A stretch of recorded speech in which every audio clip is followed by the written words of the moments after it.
ಕೊಡಗಿನಲ್ಲಿ BJP JDS ಮೈತ್ರಿಯಾಗಿ ಸಮನ್ವಯ ಸಮಿತಿ ಸಭೆಗಳು ನಡೆದಿದ್ದರು. ಶನಿವಾರ ಮಡಿಕೇರಿಯಲ್ಲಿ ನಡೆದ ಮತ್ತೊಂದು ಸಮನ್ವಯ ಸಭೆ ಅನೇಕ ಪ್ರಶ್ನೆಗಳನ್ನು ಹುಟ್ಟುಹಾಕಿದೆ. ಜೆಡಿಎಸ್ ನಡೆಯೇ ಗೌಪ್ಯವಾಗಿ ಉಳಿಯುವಂತಾಗಿದೆ. ಡಿಕೆಶಿ ನೇತೃತ್ವದಲ್ಲಿ ಬೆಂಗಳೂರಿನಲ್ಲಿ ಕಾಂಗ್ರೆಸ್ ಸೇರಿದ್ದ ಜೆಡಿಎಸ್ ಮಾಜಿ ಜಿಲ್ಲಾಧ್ಯಕ್ಷ ಕೆಎಂ ಗಣೇಶ್ ನಂತರದ ದಿನಗಳಲ್ಲಿ ತಟಸ್ಥರಾಗಿ ಉಳಿದಿದ್ದರು. ಇದೇ ಅವಧಿಯಲ್ಲಿ ರಾಜ್ಯದಲ್ಲಿ ಮೈತ್ರಿ ಅಸ್ತಿತ್ವಕ್ಕೆ ಬಂದ ಕಾರಣ ಸಾರಾ ಮಹೇಶ್ ಮತ್ತು ಜಿಟಿ ದೇವೇಗೌಡ ಮಡಿಕೇರಿಯಲ್ಲಿ ಜೆಡಿಎಸ್ ಸಭೆ ನಡೆಸಿ ಸಿಎಲ್ ವಿಶ್ವ, ಕಾಟ್ನಮನೆ ವಿಠಲ್ ಮತ್ತು ಪ್ರವೀಣ್ ಅವರನ್ನು ಕೋರ್ ಕಮಿಟಿಗೆ ಆಯ್ಕೆ ಮಾಡಿದ್ದರು. ಚುನಾವಣಾ ಬಳಿಕ ಪೂರ್ಣಾವಧಿ ಅಧ್ಯಕ್ಷರ ಆಯ್ಕೆ ಮಾಡುವುದಾಗಿ ಘೋಷಿಸಿದ್ದರು. ಇತ್ತ ತಟಸ್ಥರಾಗಿ ಉಳಿದಿದ್ದ ಕೆಎಂ ಗಣೇಶ್ ಬಣ ಇದೀಗ ಮುನ್ನೆಲೆಗೆ ಬಂದಿದೆ. ಶನಿವಾರ ಮಡಿಕೇರಿಯಲ್ಲಿ ಮಾಜಿ ಸಂಸದ ಅಡಗೂರು ವಿಶ್ವನಾಥ್ ನೇತೃತ್ವದಲ್ಲಿ ಸಭೆ ನಡೆಯಲಿದೆ ಎಂಬ ಮಾಹಿತಿ ನೀಡಲಾಗಿತ್ತು. ಆದರೆ ಸಭೆಯಲ್ಲಿ ಹಾಜರಿದ್ದವರು ಬಿಜೆಪಿಯ ಮಾಜಿ ಶಾಸಕರಾದ ಕೆಜಿ ಬೋಪಯ್ಯ, ಸುನಿಲ್ ಸುಬ್ರಹ್ಮಣಿ, ಪಕ್ಷದ ಜಿಲ್ಲಾಧ್ಯಕ್ಷ ರವಿ ಕಾಳಪ್ಪ ಮತ್ತು ಎಂಎಲ್ಸಿ ಸುಜಾ ಕುಶಲಪ್ಪ. ಕೆಲವೇ ಹೊತ್ತಿನಲ್ಲಿ ಸಭೆಗೆ ಅಡಗೂರು ವಿಶ್ವನಾಥ್, ಕೆಎಂ ಗಣೇಶ್ ಮತ್ತು ಅವರ ಬೆಂಬಲಿಗರ ಆಗಮನವಾಯಿತು.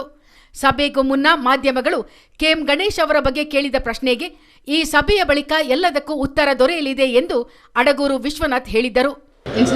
ಅದಕ್ಕೆಲ್ಲ ಇವತ್ತು ಉತ್ತರ ಸಿಗುತ್ತೆ. ನಾನು ಮತ್ತು ಗಣೇಶ್ ತುಂಬ ಸ್ನೇಹಿತ.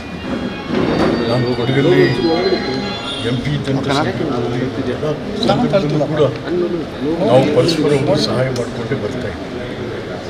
ಈಗಲೂ ಕೂಡ ಗಣೇಶ್ ಅವರಿಗೆ ರಾಜಕೀಯವಾಗಿ ಒಂದು ಕಡೆ ಅದು ಶಾಶ್ವತವಾದಂಥ ಸ್ಥಾನ ಮತ್ತು ಅವ್ರು ಹೇಗೆ ಮುಂದುವರಿಬೇಕು ಅನ್ನೋದಕ್ಕಂತ ಕೆಲವು ಸ್ನೇಹಿತರು ತೀರ್ಮಾನ ಮಾಡ್ತಾರೆ ವೇದಿಕೆ ನಂತರ. ಆದರೆ ಸಭೆಯುದ್ದಕ್ಕೂ ಗಣೇಶ್ ಅವರ ಸ್ಥಾನಮಾನ ಅಥವಾ ಮುಂದಿನ ನಡೆಯ ಬಗ್ಗೆ ಯಾವುದೇ ಸುಳಿವು ದೊರೆಯಲಿಲ್ಲ. ಅತಿಥಿಗಳು ಕೂಡ ಗಣೇಶ್ ಅವರನ್ನು ಜೆಡಿಎಸ್ ಮಾಜಿ ಅಧ್ಯಕ್ಷ ಎಂದೇ ಸಂಬೋಧಿಸಿದರು. ಸಮನ್ವಯ ಸಭೆಯಲ್ಲಿ ವಿಶ್ವ, ಕಾಟ್ನಮನೆ ವಿಠಲ್, ಪ್ರವೀಣ್ ಸೇರಿದಂತೆ ಜೆಡಿಎಸ್ನ ಯಾವುದೇ ಕಾರ್ಯಕರ್ತರು ಪಾಲ್ಗೊಂಡಿರಲಿಲ್ಲ. ಸಭೆಯಲ್ಲಿ ಕೆಎಂ ಗಣೇಶ್ ಮಾತನಾಡುತ್ತಾ ಕಾಂಗ್ರೆಸ್ಗೆ ಸಹಕಾರ ನೀಡಿದ್ದನ್ನು ಒಪ್ಪಿಕೊಂಡರು. ಆದರೆ ಕಾರಣಾಂತರಗಳಿಂದ ದಳದ ಅಧ್ಯಕ್ಷ ಸ್ಥಾನಕ್ಕೆ ರಾಜೀನಾಮೆ ನೀಡಬೇಕಾಯಿತು. ಇದೀಗ ವಿಶ್ವನಾಥ್ ಅವರ ಸಲಹೆಯಂತೆ ಮೈತ್ರಿ ಅಭ್ಯರ್ಥಿ ಯದುವೀರ್ ಗೆಲ್ಲಿಸಲು ನಿರ್ಧರಿಸಿರುವುದಾಗಿ ಹೇಳಿದ ಕೆಎಂ ಗಣೇಶ್, ಕಾಂಗ್ರೆಸ್ ಪಕ್ಷವು ಅಲ್ಪಸಂಖ್ಯಾತರನ್ನು ಬಿಜೆಪಿ ಹೆಸರಿನಲ್ಲಿ ಭಯಭೀತಿಗೊಳಿಸುತ್ತಿದೆ ಎಂದು ಆರೋಪಿಸಿದರು. ಕಳೆದ 10 ವರ್ಷಗಳಿಂದ ದೇಶದಲ್ಲಿ ಅಲ್ಪಸಂಖ್ಯಾತರಿಗೆ ಯಾವುದೇ ತೊಂದರೆಯಾಗಿಲ್ಲ.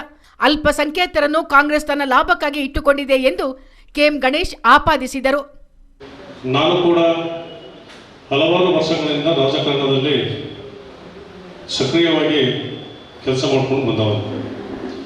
ಬಹುಶಃ ಕಳೆದ 2 ವರ್ಷಗಳಿಂದ, ಅದರಲ್ಲೂ ಕೂಡ ವಿಧಾನ ಪರಿಷತ್ ಚುನಾವಣೆಯಿಂದ, ನಾನು ಕಳೆದ ವಿಧಾನಸಭಾ ಚುನಾವಣೆಯಲ್ಲಿ ನಾವೆಲ್ಲರೂ ಸೇರಿ ಅವತ್ತು ಕಾಂಗ್ರೆಸ್ಸಿಗೆ ನಾವು ಸಹಕಾರವನ್ನು ಕೊಟ್ಟಿರೋದು ಕೂಡ ನಿಜ.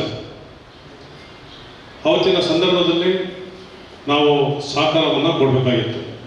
ಅಲ್ಲಿಂದ ನಾನು ನೈತಿಕ ಹೊಣೆ ಹೊತ್ತು ನನ್ನ ಅಧ್ಯಕ್ಷ ಸ್ಥಾನಕ್ಕೆ ಕೂಡ ನಾನು ರಾಜೀನಾಮೆಯನ್ನು ಕೊಟ್ಟಿರೋದು ಕೂಡ ನಿಜ. ಅಲ್ಲಿಂದ ಯಾವುದೇ ಸಕ್ರಿಯವಾಗಿ ಯಾವುದೇ ಕೆಲಸಗಳನ್ನು ಮಾಡಿಲ್ಲ, ಯಾವುದೇ ಪಕ್ಷದಲ್ಲಿಲ್ಲ. ಇವತ್ತು ಒಬ್ಬ ಸಾರ್ವಜನಿಕನಾಗಿ ನಿಮ್ಮ ಮುಂದೆ ಬಂದು ನಾನು ಇಲ್ಲಿ ನಿಂತಿದ್ದೀನಿ. ಬಹುಶಃ ಇವತ್ತು ನಾವೆಲ್ಲರೂ ಕೂಡ, ನಾನು, ನನ್ನ ಸ್ನೇಹಿತರು, ನನ್ನ ಹಿತೈಷಿಗಳು ಅವರೆಲ್ಲರೂ ಕೂಡ ಕೂತು ಇಲ್ಲ ನಾವೆಲ್ಲ ಈ ಬಾರಿ ತಟಸ್ಥವಾಗಿರೋಣ ಅಂತ ಹೇಳುವಂಥ ಮಾತನ್ನು ಹೇಳ್ಕೊಂಡು ಬರ್ತಾ ಇದ್ದಾರೆ.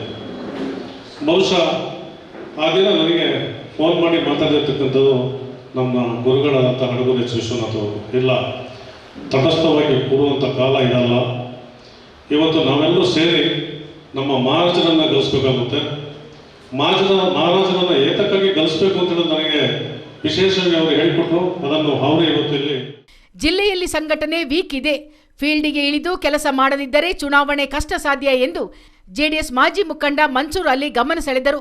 ನಾಯಕರು ಕಾರ್ಯಕರ್ತರನ್ನು ಸಮರ್ಥವಾಗಿ ಬಳಸಿಕೊಳ್ಳಬೇಕು, ಕನಿಷ್ಠ 1 ಲಕ್ಷ ಅಂತರದಿಂದ ಯದುವೀರ್ ಗೆಲ್ಲಿಸಬೇಕೆಂದ ಮನ್ಸೂರ್ ಅಲಿ, ಮೋದಿಯಿಂದಾಗಿ ದೇಶವು ಅತ್ಯುನ್ನತ ಸ್ಥಾನದಲ್ಲಿದೆ ಎಂದು ಹೇಳಿದರು.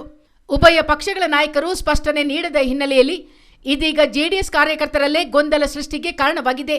ಚುನಾವಣೆ ಬಳಿಕ ಜೆಡಿಎಸ್ ಅಧ್ಯಕ್ಷರ ಆಯ್ಕೆ ಮಾಡುವುದಾಗಿಯೂ ಹೊರಗಿನಿಂದ ಬಂದವರು ಯಾವುದೇ ಕಾರಣಕ್ಕೂ ಅಧ್ಯಕ್ಷರಾಗಲು ಅಸಾಧ್ಯವೆಂದು ನಾಯಕರು ಹೇಳಿದ್ದರು. ಈ ಹಿನ್ನೆಲೆಯಲ್ಲಿ ಕೋರ್ ಕಮಿಟಿ ಸದಸ್ಯರು ಸ್ಥಾನಮಾನಕ್ಕಾಗಿ ಎದುರು ನೋಡುತ್ತಿದ್ದಾರೆ. ಇತ್ತ ರಾಜೀನಾಮೆ ನೀಡಿದ ಮಾಜಿ ಅಧ್ಯಕ್ಷ ಕೆಎಂ ಗಣೇಶ್ ಮೈತ್ರಿ ಸಭೆಯಲ್ಲಿ ಪಾಲ್ಗೊಂಡಿದ್ದರೂ ತಮ್ಮ ಸ್ಥಾನಮಾನದ ಬಗ್ಗೆ ಪ್ರಸ್ತಾಪಿಸಲಿಲ್ಲ. ಒಡೆದ ಮನೆಯಲ್ಲಿ ಕುಳಿತು ಬಿಜೆಪಿ ನಾಯಕರು ಸಭೆ ನಡೆಸಿದರೆ ಸಮನ್ವಯ ಸಮಿತಿ ಸಭೆಗೆ ಜೆಡಿಎಸ್ ಕಾರ್ಯಕರ್ತರನ್ನು ಕೈಬಿಟ್ಟು ಗಣೇಶ್ ಬೆಂಬಲಿಗರನ್ನು ಮಾತ್ರ ಆಹ್ವಾನಿಸಲಾಯಿತೆ? ಉತ್ತರ ಸಿಕ್ಕಿಲ್ಲ.